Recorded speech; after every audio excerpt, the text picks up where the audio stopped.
दोस्तों नमस्कार। बरेली के एक गांव में कुछ लोग निजी मकान के अंदर जुम्मे की नमाज अदा करते हुए दिखाई दे रहे थे और इस बीच बरेली पुलिस ने इस पूरे मामले को लेकर 12 लोगों को हिरासत में ले लिया।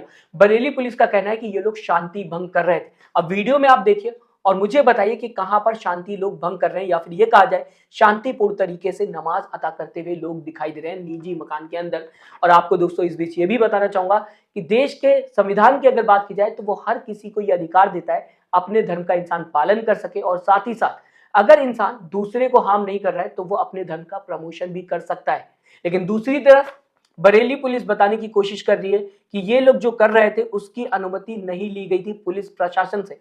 आपको ये भी बताना चाहूंगा आप निजी संपत्ति के अंदर अपने रिलीजन की प्रैक्टिस कर सकते हैं, प्रार्थना कर सकते हैं। इसके लिए आपको किसी भी गवर्नमेंट अथॉरिटी से परमिशन की जरूरत नहीं है, पुलिस से परमिशन की जरूरत नहीं है। ये संविधान आपको अधिकार देता है।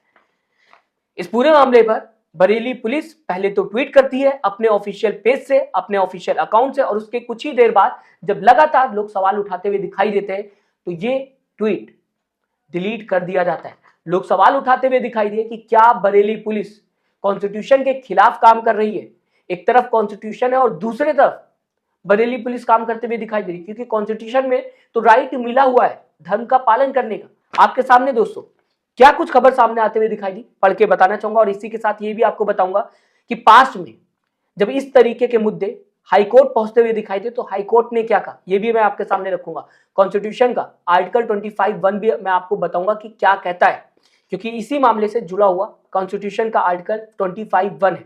आपके सामने दोस्तों सबसे पहले बरेली के एक गांव की वीडियो सामने आते हुए दिखाई दी, जहां पर खाली मकान के अंदर कुछ लोग जुम्मे की नमाज पढ़ते हुए दिखाई दिए। और इस पूरे मामले को लेकर पुलिस ने यह बात कही है कि बिना अनुमति के नमाज पढ़ी जा रही थी, अस्थायी मदरसा के रूप में यूज किया जा रहा था। तो यहां पर पुलिस का यह कहना है, जो कि खबरों में बताने की कोशिश की जा रही है, कि बिना परमिशन के नमाज पढ़ी जा रही थी।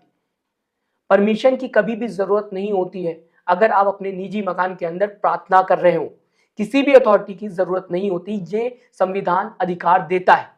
तो क्या संविधान को ताक पे रख के ये बात कही गई है, ये बयान दिया गया है, ये खुद में ही बहुत बड़ा सवाल बन जाता है। जबकि संविधान एक तरफ आपको अधिकार देता है कि आप अपने निजी मकान के अंदर प्रार्थना कर सकते हैं और दूसरी तरफ पुलिस बताने की कोशिश कर रही है कि बिना अनुमति के नमाज पढ़ी जा रही थी। इसके आगे खबरों में बताने की कोशिश की गई है, गांव वालों की शिकायत और वीडियो वायरल होने पर पुलिस ने शांति भंग करने का आरोप लगाया और इसके बाद 12 लोगों को हिरासत में ले लिया। वीडियो में दोस्तों आप साफ देख सकते हैं हर इंसान शांति पूर्ण तरीके से प्रार्थना कर रहा है या फिर ये कहा जाए नमाज पढ़ रहा है।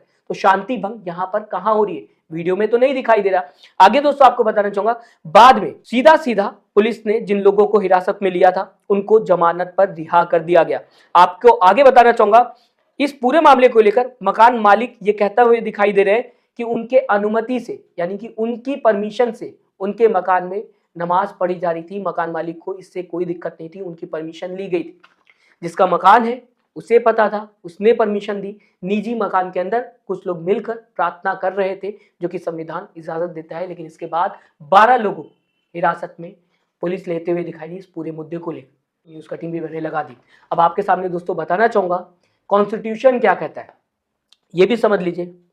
कॉन्स्टिट्यूशन के आर्टिकल 25(1) की बात की जाए तो धर्म को मानना, उसकी प्रैक्टिस करना और प्रमोशन करना ये हर एक इंसान का राइट है, उसका अधिकार है। नमाज पढ़ना इस्लाम का मूल हिस्सा है और निजी संपत्ति में शांतिपूर्ण प्रार्थना आमतौर पर इसमें आती है, बिना किसी अनुमति की जरूरत के। यानी कि किसी के अनुमति की जरूरत नहीं है अगर आप अपने निजी मकान के अंदर प्रार्थना कर रहे हैं। ये कहता हुआ कॉन्स्टिट्यूशन का आर्टिकल 25(1) दिखाई दे रहा है। मैंने कटिंग लगा दिया है, मेरे तरफ से मैं नहीं बता रहा हूँ। कॉन्स्टिट्यूशन ये कहता हुआ दिखाई दे रहा है। कॉन्स्टिट्यूशन को मैं पढ़ के आपको बता रहा हूँ कि क्या है इंसान के राइट्स, जो कि कॉन्स्टिट्यूशन देता हुआ दिखाई देता है। इसके आगे दोस्तों बताना चाहूंगा, जब इसी तरीके का मुद्दा 2012 में मद्रास हाईकोर्ट पहुंचता हुआ दिखाई दिया था, तो क्या कुछ मद्रास हाईकोर्ट ने कहा था, इसी मामले से जुड़ा हुआ ये कटिंग मैं लगा देता हूं, फिर इसके बाद आपको बताता हूं कि क्या कुछ मद्रास हाईकोर्ट कहता हुआ दिखाई दिया। निजी घरों में प्रार्थना सभाओं के लिए पुलिस या सिविल अथॉरिटी से परमिशन की जरूरत नहीं है, ये मद्रास हाईकोर्ट 2012 में कहता हुआ दिखाई दिया। इसे रोकना धार्मिक स्वतंत्रता का सीधा उल्लंघन होगा। यानी कि अगर पुलिस इसे रोकती है तो धार्मिक स्वतंत्रता का सीधा पुलिस उल्लंघन करते हुए दिखाई देगी। ये मद्रास हाईकोर्ट 2012 में कहता हुआ दिखाई दिया। फिर से मैंने न्यूज कटिंग लगा दी है। इसके बाद दोस्तों इलाहाबाद हाईकोर्ट की बात की जाए, जब इसी तरीके का मुद्दा इलाहाबाद हाईकोर्ट पहुंचता हुआ दिखाई दिया तो इलाहाबाद ने क्या कहा, ये भी मैं आपको पढ़ के बता देता हूं। धार्मिक प्रार्थनाएं किसी कानून का उल्लंघन नहीं करती जब तक सार्वजनिक व्यवस्था प्रभावित ना हो उससे। इसके आगे दोस्तों आपको बताना चाहूंगा ये क्यों इलाहाबाद हाईकोर्ट कहता हुआ नजर आया। यह बात कही गई जब ईसाई प्रार्थना सभाओं के लिए अनुमति देने का आदेश दिया गया था। तो यहां पर इलाहाबाद हाईकोर्ट बताने की कोशिश कर रहा है कि धार्मिक प्रार्थनाएं किसी कानून का उल्लंघन नहीं करती जब तक सार्वजनिक व्यवस्था उससे प्रभावित ना हो।